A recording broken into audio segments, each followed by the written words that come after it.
Shalom, selamat pagi Bapak Ibu Saudara yang dikasihi Tuhan Yesus Kristus. Selamat hari Minggu, selamat kita berjumpa kembali dalam renungan pada pagi hari ini.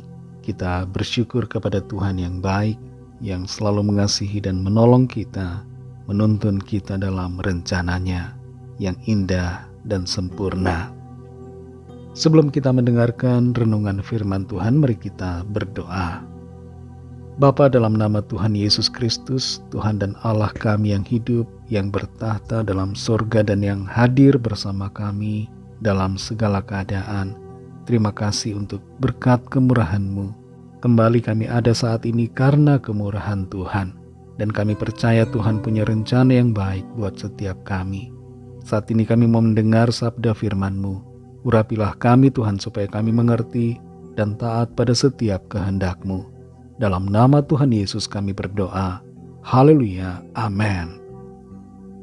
Saudara yang dikasihi Tuhan, ayat firman Tuhan saat ini terdapat dalam kitab Nabi Yesaya pasal 9 ayat yang ke-6. Tertulis demikian. Sebab seorang anak telah lahir untuk kita, seorang putra telah diberikan untuk kita. Lambang pemerintahan ada di atas bahunya, dan namanya disebutkan orang, Penasihat Ajaib, Allah yang perkasa, Bapa yang kekal, Raja damai. Saudara yang dikasihi Tuhan, komputer mulai digunakan untuk membantu mengatasi masalah stres dan depresi sejak puluhan tahun lalu. Metode CBT atau Cognitive Behavioral Therapy yang berbasis komputer digunakan. Dan sekarang ini dengan berkembangnya teknologi AI atau Artificial Intelligence, penggunaan AI untuk konsultasi psikologis menjadi salah satu terapi yang digunakan untuk meredakan depresi. Departemen Psikiatri Universitas Oxford pada tahun ini menguji coba sebuah program AI yang disebut dengan Petruska untuk membantu orang yang mempunyai masalah depresi. Petruska AI ini menggunakan data dari sekitar 1 juta orang dengan masalah psikologinya untuk memberikan nasihat yang diperlukan.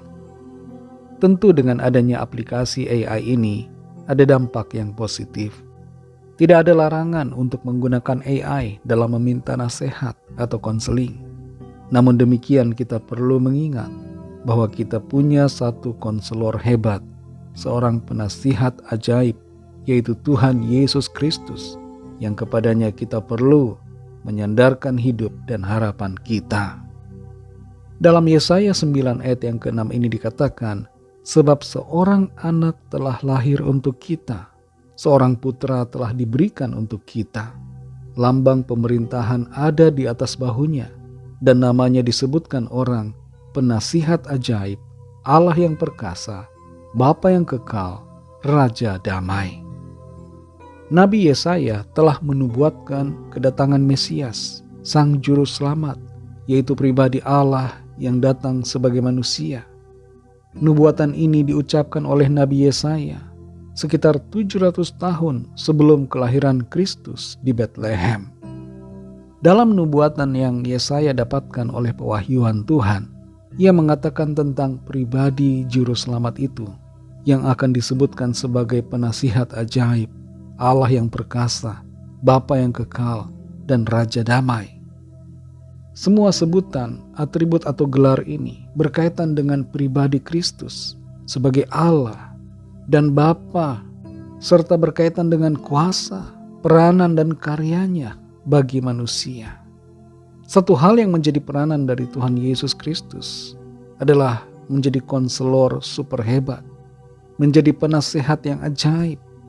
Tidak ada orang yang dapat memberikan nasihat seajaib Tuhan Yesus.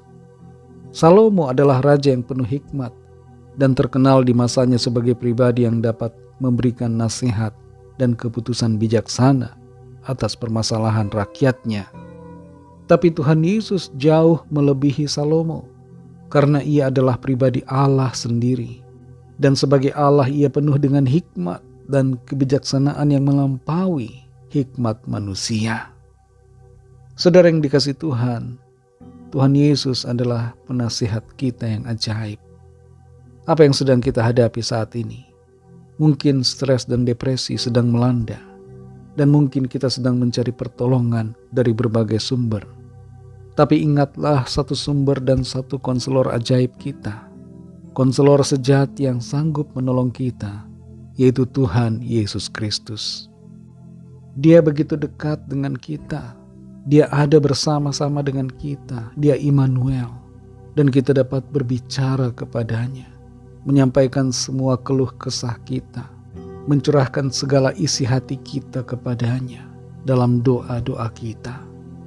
Dalam Matius 11 ayat 28 Tuhan Yesus katakan, "Marilah kepadaku, semua yang letih lesu dan berbeban berat, aku akan memberi kelegaan kepadamu." Datang kepada Tuhan Yesus, sampaikan kepadanya apa yang menjadi pergumulan kita. Serahkan semua ke dalam tangan Tuhan. Tuhan akan menolong kita, memberikan kelegaan dan pemulihan serta kemenangan. Mari kita berdoa. Terima kasih Tuhan Yesus, kami mengucap syukur untuk firman-Mu yang sudah kami dengar saat ini. Terima kasih Bapa, Engkau baik buat kami. Engkau adalah penasihat ajaib. Engkau konselor kami yang sejati. Engkau mau mendengar semua keluh kesah kami. Bahkan Engkau mengerti penderitaan kami. Engkau tahu perasaan kami. Engkau tahu sampai kedalaman hati kami. Dan Engkau Tuhan tidak membiarkan kami. Tapi Tuhan Engkau menolong kami.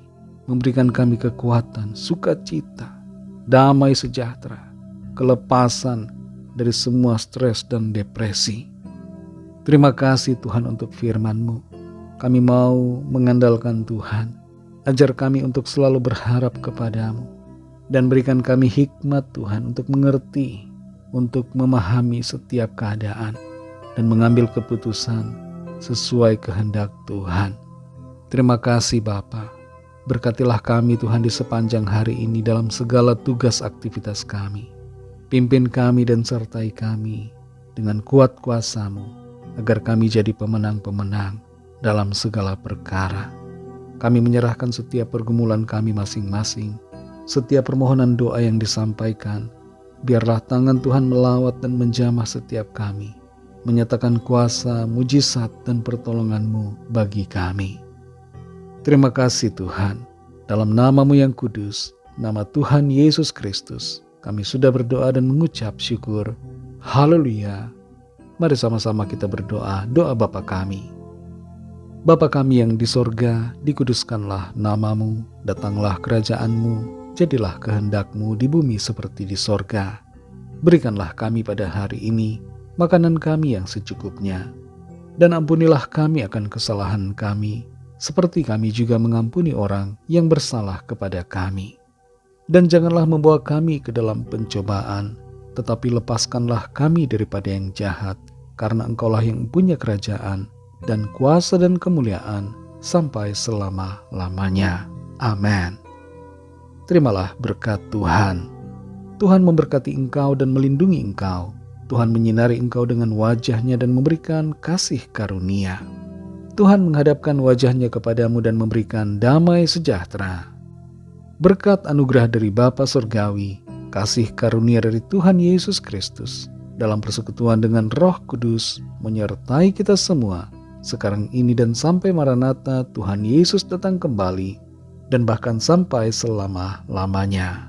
Dalam berkat nama Tuhan Yesus Kristus, haleluya, amin. Puji Tuhan, saudara yang dikasihi Tuhan, saya percaya firman Tuhan menjadi berkat dan kekuatan buat saudara semua, dan Roh Kudus akan menolong saudara untuk lebih lagi memahami kebenaran firman Tuhan dan hidup dalam kemenangan. Tuhan Yesus memberkati saudara semua. Sampai jumpa dalam renungan yang berikutnya. Haleluya.